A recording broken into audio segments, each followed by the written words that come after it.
to Hip Hop in America. I'm your host, Thomas Cregan, and today we have our guest, Chip Daly. Chip, thanks for being here Thanks again. for having me. I really enjoy your show. It's great to be here.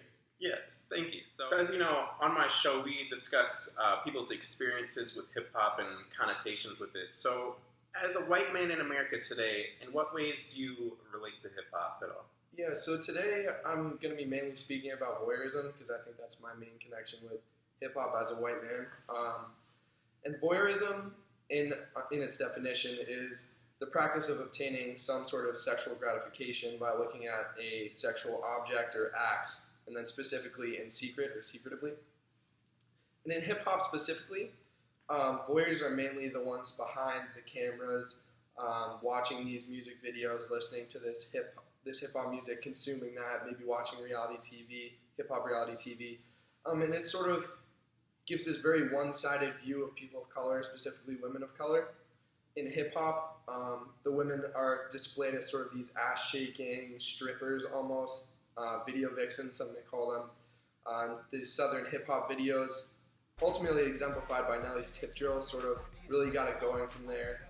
And the men are sort of like hyper-aggressive, hypersexual as well, and the women are mainly portrayed in sort of a light that, you know, has to do with basically the men sort of in control of the women and telling them like what to do and how they should look, etc. So I think it's giving this very one-sided view to like a mainly white audience, and it can be really deadly because it gives this very stereotypical sort of falsified idea. Okay. So, given this idea of voyeurism, could you tell us a little bit more about the history behind it? Yeah, absolutely. So, voyeurism actually dates back multiple centuries. You can look at Sarah Bartman and sort of the Hottentot Venus, where she was really objectified and sexualized as this really sexual image that white audiences would pay to go see her, basically just because she had a big butt, and that was like pretty much the extent of the video. And she was sort of this the extent of the show, and she was sort of this very exotic character that would come in wearing like almost no clothes, like animal patterns, and it really like it sort of separates reality from this sort of falsified reality I was talking about. And it sort of others these women. So othering is sort of separating yourself from anything that you would want to actually be. And othering is basically done to these black women to, you know, show a clear contrast between what you actually want to be and what these black women sort of represent. And it sort of leads the voyeurs down this very dangerous path where they only see black women and Sarah Bartman, Hottentot Venus, etc. as a sort of exotic creature, when in reality it's a very falsified picture that doesn't really display the diversity along the spectrum of women of color. Okay, and how do you think voyeurism in hip-hop affects people of color? Yeah, so and if you don't mind, could you give some examples? Yeah, absolutely. So I think it can be very dangerous because it views people of color in this very one-sided lens. Like I was talking about before, this sort of falsified reality in which black men are considered very hyper-aggressive, hypersexual, objectifying the women, and the women in the videos are just considered sort of like objects, being hypersexualized as well. And this can be very dangerous because it degrades women in the videos. It sort of calls them, the men even call them like hoes and bitches. And white audience, being the voyeurs in that situation, now view these people of color as they're viewed in the videos, which can be very dangerous. And it sort of mythologizes this authentic black culture. For example, as you said, in Menace to Society, this is actually a pretty famous movie. The two main characters sort of calmly and like cold-bloodedly murder two innocent black men in their own neighborhood. And it makes it seem sort of normal to black youth culture coming up and to these voyeurs that this is sort of, you know, the standard. They kill with with no remorse at all. One man even says, like, I'll smoke anybody, I don't give a fuck. And this sort of normalizes this sort of behavior to the voyeurs, and they think of, whenever they see these movies, they think of hyper-aggressive black men, and the women are sort of, no matter what happens, they always have to stay true to their man, they always have to stay loyal. This sort of idea of unconditional love that puts a lot of weight on women of color, and unfairly so. But through these videos and through this music, it dangerously gives this lens to its white audience. Also, in terms of another example, in terms of domestic violence, in New Jack City, another movie, women are often considered less valuable than drugs and money, even. They're again referred to as hoes, bitches, skeezers. This film portrays pretty much everything that you would consider stereotypical in terms of black culture, so police harassment, incarceration, violence, death as sort of this unescapable future for the black youth. Like, this is pretty much, this is their future and they don't really have a choice. And the black women are all often subject to some sort of domestic violence. And they have this inherent feeling, like I said, to never leave their man, this sort of unconditional love. And it adds fuel to the fire in terms of the gender, race, and generational divisions. Right. When this sort of lens is proposed as this just heterosexual male-female sort of world in terms of black culture, it can leave a lot of people feeling vulnerable. Right.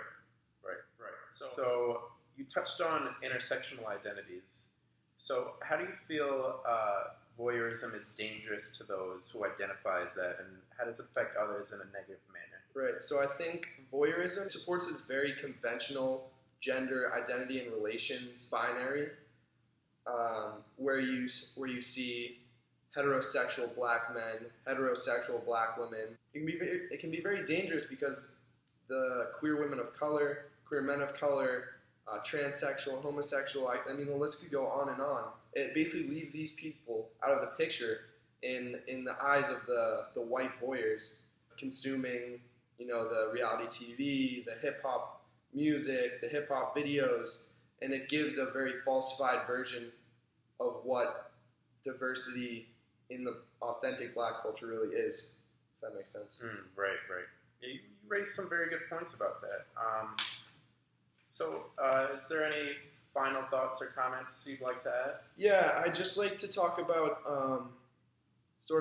you may be thinking where I'm getting all this information from, and I'd like to talk about a really interesting class I took this past semester. It was a hip-hop identity class, hip-hop womanism and identity class.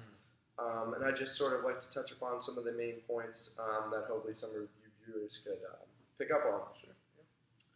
So one sort of theme that is very important, very reflective of our class is that treating race, class, gender, and sexuality as intersecting identities rather than competing allows us to make progress, rather than viewing them as competing, and therefore one is always more important than the other, and you have to sort of prioritize your issues, whereas this isn't really the case, because they work together, and these issues can be solved together if we view it in that sort of critical lens, which is also very important. So again, in terms of stereotypes have been used to sort of perpetuate this sort of differential racialization with the Jezebel, Mammy, Sapphire, Ratchet Girl, Hitchhiker Baby Mama, etc. And it's very important to learn that these stereotypes often are true, and these aren't the only categories that exist.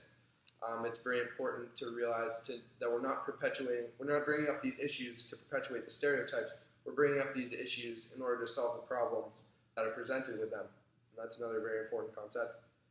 It's important to always embrace authenticity and analyze experiences in such a way to deviate from respectability politics, as I said before.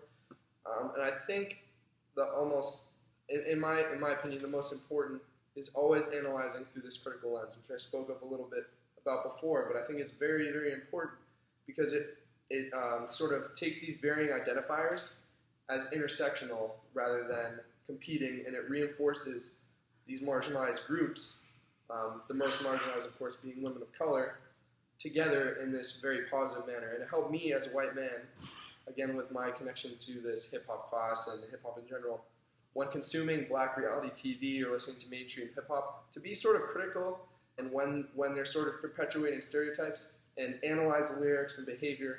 And it helps me separate what is authentic, what's this like real experience, versus what it really is, falsified reality. And it really helps me dissect voyeurism and improve on not merely being a voyeur, but sort of being an active participant in intersectional identities and identifying these sort of intersectional frameworks and reinforcing them together in a positive manner to create change for the better. And I think if we all sort of use this critical lens, as I learned in this class, I think we definitely have potential as a society to move forward and see this true, authentic Black experience the way it should be.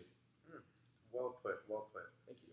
All right, well, thanks again, Chip. Thank you for being on my show. Thank you. It's been a pleasure. It's been a pleasure. You've, I'm sure, enlightened all of us as well as our audience. Hope so.